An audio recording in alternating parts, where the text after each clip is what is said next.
Good day everyone, my dear brothers and sisters in Christ.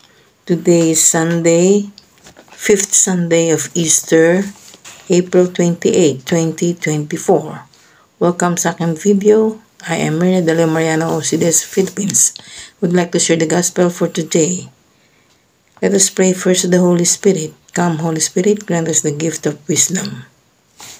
And our gospel for today is according to St. John chapter 15 verses 1 to 8. Ang tunay na puno ng ubas.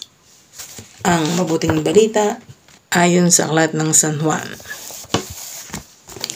Ako ang tunay na puno ng ubas at ang aking ama ang tagapag-alaga.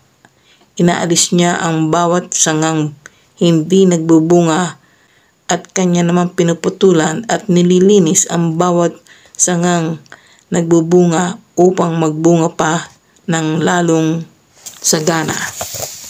Nalinis na kayo sa pamamagitan ng salitang sinabi ko sa inyo. Manatili kayo sa akin at mananatili din ako sa inyo. Hindi magbubunga ang sangang hindi nananatili sa puno. Gayun din naman, hindi kayo magbubunga kung hindi kayo mananatili sa akin. Ako ang puno ng ubas at kayo ang mga sanga. Ang nananatili sa akin at ako sa kanya. Ang siyang nagbubunga ng sagana sapagkat wala kayong magagawa kung kayo'y hiwalay sa akin. Ang hindi nananatili sa akin gaya ng sanga ay itinatapon at natutuyo. Ang ganoong mga sanga ay tinitipon, inihahagis sa apoy at nasusunog.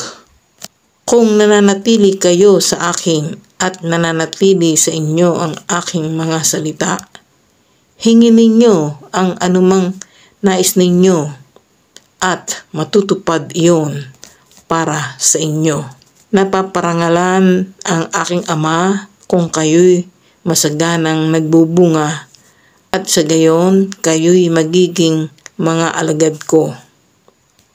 Ang mabuting balita ng Panginoon. Pinupuri ka namin Panginoon sa Kristo. Let us pause for a while and let us pray. God our Father, look upon us with love. You redeem us and make us your children in Christ.